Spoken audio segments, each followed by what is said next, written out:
for me, it kind of opened my eyes to like everybody has a story, regardless of where they came from or how they may look. Everybody has a story that you can, learn something from. And that reading that kind of opened my eyes as just not only as a designer, but just a human in general. Welcome to the Passion Behind the Art Show. It's all about diving in with individuals to learn the story behind their passion. It's your host, Daryl Pinna. Well, I am excited to have Hank Washington on the Passion Behind the Art Show, coming to us from Alabama. Hank, welcome to the show, man. Man, thank you for having me, man. I'm excited. No doubt. Let's jump right into it. How did this whole thing start for you? Man, it's kind of weird, man. It kind of came off like last resort, really. I was getting ready to graduate high school, kind of in that weird stage of you don't necessarily have like everything planned out, but you're like this high school athlete ready to go jump right into college sports, but it didn't work out that way. So, I was trying to figure out like what it was I wanted to do and, whether it was going to college or, doing anything. And I remember when I was little, I used to watch my brother draw. Like he used to draw all these Boondock characters and he used to blow my mind. But he had a buddy that actually did design. Okay.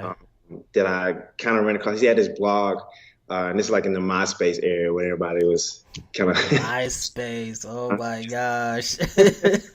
MySpace era, man. So, and I ran across his work, and I didn't know what it was called. I just knew it was cool, and I asked a few questions, and I learned that it was design, man. So I went to school and learned that, and here I am. Oh, that's what's up. So did you get a job right out of school? No. So far as like right after college. Yeah, right out of college. Well, yeah, I ended up interning at a company, and this was back in Mississippi. I went to Mississippi State, and there was a startup company that focused just on social media, called Socially In, and I ended up getting the opportunity to intern there, man, and grew there, kind of learned a lot. And as a startup, like everything's kind of in the hustle mode, and learn on the go. So yeah, started there, man, and still there, and been with. Probably about 2 years ago and continuing to grow. Okay, so let's go back a little because what's weird to me. So were you a kid drawing at all? I did a little bit, but I was the annoying little brother. Wow, because usually like everybody says like, oh, I used to draw when I was little. I used to do all these different drawings, and so it was just like this natural progression, to go, okay, what should I do with this creativity? But it's just different to hear that, like, it wasn't really like something you said you were like, okay, I'm the artist kid. Mm-hmm. You know what I mean? Yeah, I got a lot of inspiration from my brother, and I used to watch him draw these like amazing sketches that blew my mind. I was really the annoying brother that used to take him to school and kind of show him off like I actually did it. That's awesome. Can you draw it again? I was like, I can't really do that. Oh, that's funny. So, like, what type of influence was your brother on you? He was a big influence, man. He was really big into music. His room used to be filled with just CDs, video games. He was the first nerd that I really knew. It really got me into creativity, man. But he was a big influence. So, like I said, I used to watch him draw, so I kind of learned his little technique and kind of got an understanding of it. And once I learned design, it was kind of one of those soft skills that, well, I say have soft skills, but just like a skill that ended up translating over into design. Okay, that's cool. So now you're still with the startup that you kind of started out the game with. Mm-hmm. So what is that startup? What is it like now? It's a lot different from the beginning, but we've grown a lot. So when I first joined, it was around 5 employees, and all of us were students. So this was going to class and handling client work right after class. But we ended up growing up to now, I believe, 14 to 15 people. And Wow. it's been a journey, man. So I learned a lot, especially just a lot of things from messing up, messing up a good bit. But it's a lot different from, from the beginning. So it's a steady growth. That's what's up though, because usually a lot of times, like when I hear people talk about, okay, I started with a startup. 9 times out of 10, it's either they're no longer with the startup, or most likely the startup no longer exists. Right. Right. Yeah, we've been fortunate enough to weather the storms and the waves, and get past that little, that first few years of survival. Oh, that's what's up. So, Sure. what would you say is like your go to specialty when it comes to design? Um, Man, I really don't have one, man. Mm, I don't want to sound, arrogant or, big headed or anything, but it's just so hard to find that one thing that you can kind of okay. stick with me. And it's just like, I'll try something for a while and then I'll see something else and I'm like, wow, that's amazing. Like, let me just give it a shot. Let me see how bad I am at it. So, well, okay, I'm kind of getting the hang of this, and then, something else will come along and it's the same cycle. Okay, that's what's up. So, what would you say was the hardest journey you had to? What was the hardest thing you had to overcome through this journey? Say the hardest thing. Um, I say the hardest. I say the hardest challenge was kind of really understanding the business aspect Mm, when it came to design. Right out the gate, I was just this straight maker. Like, if I had an idea or an objective, like I just make it and, no questions asked. But I think the toughest, I guess, toughest part of the journey was really understanding the business behind, design when it comes to understanding budget and the goals and strategy. And that was a lot to take in, mm. especially on the go as you're learning and kind of soaking in info from, different people that's already in the industry. But like that wasn't really taught heavily in school. It's just more like the actual skill set. So really soaking that in on the go was probably the toughest, but it's definitely worth it, especially like nowadays with designers coming out of school and not really grasping that business aspect of design. Yeah, that's true. I feel like any designer that understands like business and just the whole idea of being a strategic designer, Right. like you're already ahead of the curve. You're ahead of the game when it comes to that. Because as you said, we're all just kind of like makers. Like this looks cool. Let me try it. Let me try my version. Or it's a lot of times is way more to design than that. Man, it's a whole story behind it. Huge story. Yeah, that is true. So who is in Hank's support circle? Who would those people be? Um, but definitely my brother, obviously because him being the big inspiration and kind of the primary push for all this. Um, some more people would be my team here at Socially, and they really kind of seen, what the potential when I first started working here. And anyone has patience with me as experimental as I can be. They had a lot of patience with me messing up, Mm. and so with them continually to trust me and continue to put things on my plate to kind of help them solve and get to where we are now. They was a big support system, really going through this journey for sure. Yeah, that's good, man. Because sometimes when you're trying to, just get your footing in, not a lot of time people have patience, For sure. to kind of just let you work the kinks out. So that's awesome, man. Like, dude, I'm happy for you in regards to that. Because it's just the startups. It just can be so unpredictable sometimes. They are. They are, man. So what I mean, I think that's pretty awesome. Growing from 5 to 14, that's what's up. Thank you, man. So, uh, what would you say? What would be next for Hank? What's next for Hank? Oh, man, that's broad. Wow. What's next? Um, I guess I would say, I guess what's next would be sharing more. Being in the startup for as long as I have, and just the things I learned and things that I want people behind me to not necessarily have to go through. Is really gonna be big on sharing, man. I think I want to share a lot more, where it's just teaching just skill sets, some techniques that I've learned to, kind of make things go a little bit smoother. And I know now, like there's a lot of sources coming out there, kind of helping with these, but I definitely want to be a part of that. Just giving a perspective of someone who, came from a small town and kind of seeing it from through my eyes in a way. Hopefully it can help, people, around here or someone who may not necessarily know all there is in design, especially if you're really just getting into it. I really want to make sure that I'm able to be a part of just helping them in general, in any kind of way, whether it's kind of directly or indirectly, for sure. So when you say, like, what was it like coming from a small town? Like, what was that small town like? Um, well, it was a lot different from where you see like a lot of cities and people that kind of be like that's kind of the aura of where designers kind of reside. So designing and having a career in art wasn't kind of the thing to do, when it came to in small towns I grew up in. So it was more of like if you were playing sports or you ended up, working a factory job or somewhere. It was very weird to see somebody say, "Hey, I'm gonna have a career into design." Uh, so it was very important to have people.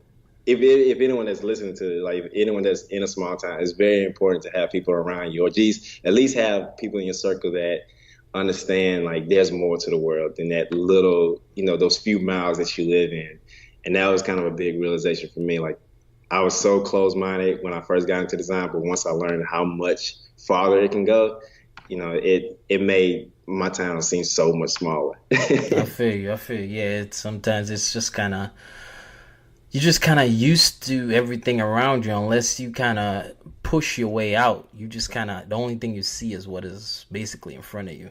Exactly. Yeah. So I know you said something about sports. Like, what kind of sports were you playing? I play basketball mostly, and I have my hands in baseball and football a little bit, but heavy on basketball. Um, I was just one of those teenagers that had the hoop dreams. Oh, okay, okay, okay. And hopefully seeing on March Madness, but life didn't work out that way. But I'm kind of fortunate because I I don't think we'll be having this conversation if anything went different. That's what's up, though. That's what's up. Yeah, because growing up in New York, like basketball was like everything. Like Right. that's all you did every day was playing basketball. So, are you like still into sports now? I am. I am. I don't watch it as much as I used to, but the ESPN app, Yeah. it works, man. It keeps me in there. You know what's crazy? Like I recently, I just realized that I think that it lets you like watch something and still browse through the app at the same time. Right, right. I'm not sure, but it wasn't always like that. That must have been a recent change. I think so. I with working so much, I only was able to keep up with the notifications of Oh, okay. the big changes of anything. And every now and then I go in and watch like some highlights of some football or basketball games. But I think that's a recent change that they So kind of. who's your teams? Oh man, well we're not football wise, we're not doing as great, but I'm still right with them. I'm a Falcons fan. Ah, I man. know, man, it's hard. I still love my guys. It's hard, but I love them. We had a good run, but it just didn't. It's Oh, not. okay, it's all good, bro. I ain't gonna make it too hard on you, bro, because I'm a Knicks fan. So hey, man, Hey, no worries. we're tick for tack, man. I understand. And a Jets fan. So, bro, I'm struggling right now. Life is rough. It's I'm Falcons and Lakers, man. So it's Oh yeah, man, Lakers. we're on Oh, different spectrums. oh, Bron. Yeah, it's Oh man. Brian on the West Coast. Oh, that's what's up. Not a LeBron fan, but it's all good, man. Hey, man, it's understood. I can understand. That's what's up. So, when jumping into work, like, what's the first hour of your day like?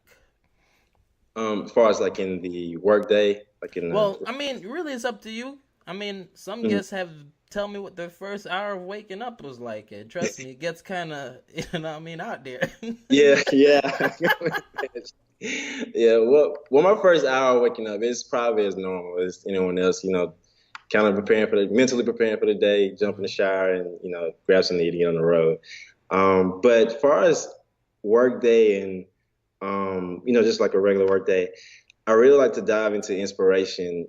There's a lot of tools that are pulling, they're curating portfolios and just creative pieces and creative articles around people into like one space that you can kind of look at everything at one time. So I really try to dive in at the first hour to kind of grasp some inspiration on, what's being made out there. Like, what's something new? Is there a project that, no one's heard about that this, whatever the system is that's curating it, that probably need to be, talked about more. And just getting insight on just techniques and new things that are out there. And that kind of helps me think about my day and sometimes even using some ideas and inspiration into whatever I'm working on for that day. Okay, that's cool. That's cool. That's cool. So what's that one thing that you can't live without that's not your phone? One thing I can't live without that's not my phone. One thing I can't live without my phone. Anything? Anything, bro. Literally, trust me. I've got literally anything, bro. Right. Oh, man. One thing I can't live without besides my phone. Man, so I recently just adopted Procreate for iPad, and I've gotten addicted to it, man. So I probably don't think I can go too far without Procreate right now.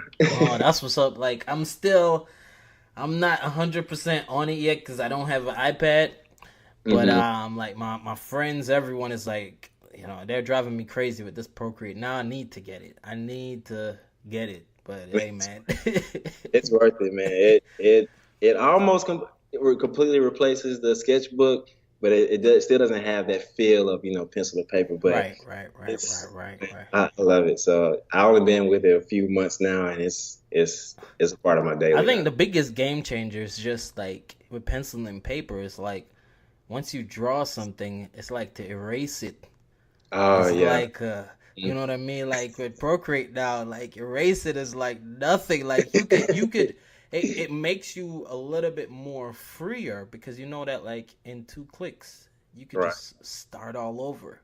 Like to start a work all over on pen and on paper is like you want to make sure you get this thing right, or you have like 200 sheets just sketch it out like crazy. Right. It's kind of like a beautiful chaos, once you kind of get that right idea, you get it right where you want it, and you look back at where you went, you be like, oh man, it's been a journey. That's what's up. Book any book recommendations? Any book recommendations?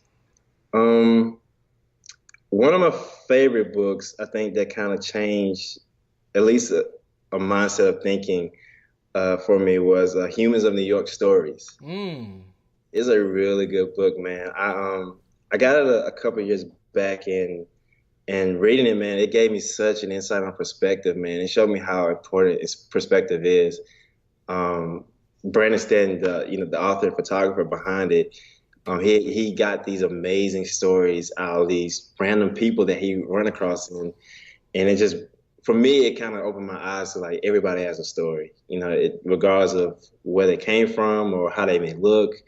Everybody has a story that you can, learn something from, and that reading that kind of opened my eyes as just not only as a designer but just a human in general. People, it's so much more to the cover, pun intended, but to someone's book. Is that the one where there's like a photograph of the person in the book and also like a story behind that person? Is that the same one? Yeah. That's the same book? Okay. I've never read it, but I've heard a lot of good things. I just didn't remember the name. Okay. Yeah, it's really good. Oh, that's cool. So, as we getting ready to close, what advice would you have for creatives out there? Advice for creatives. I would say embrace your curiosity and challenge your curiosity. Just the way the industry is moving now and how technology is advancing daily, is super important for, I think, people in general, but creatives specifically, to really stay curious about things. It's really easy to get locked in this space of, if you're used to making something for so long and you kind of lock yourself in. But I would say challenge your curiosity. If there's something out there you just don't know, or you just wonder like how to do it, like challenge yourself to go learn it or get connected with someone that does it, it more efficiently and better than you do, and just get an insight on it. Even if you don't, really do it yourself, at least you kind of understand what's going on behind the scenes, and that's not only in creativity, but like just in life in general, like just kind of, embrace your curiosity and learn something new. And I think that's a really important lesson that I learned personally when it comes to just personal growth, just as a human being and as a designer in general. Okay, that's what's up, man. So where can people go to learn more about you? I'm on social, so if you follow me on Instagram, I am at @IAM_Hank. I'm on Twitter at Hank_IAM. So just give me a follow and obviously my site, hankdesigns.com. And I'm there. Okay, well, bro, I really appreciate you doing this. Thanks for coming on the show, man. It was good to chat with you and learn a little bit about you, man. Thank you, man. I appreciate you inviting me. No doubt. Well, I'm gonna let you go for now, but thanks for coming on the show. Thank you. Thanks again for listening to this week's episode. I really appreciate you taking the time out. I hope, you got something from it, that it brought you value, and, you were able to pull some key tips, some key practices that can help you to take your career to the next level and just to elevate your mindset in general. If you want to learn about everything that I'm doing, you can go to DPCREATES.com. That's D as in dog, P as in Peter, creates.com. Or go to the podcast website. That's passionbehindtheart.com. Thanks again for listening to this week's episode. Be blessed.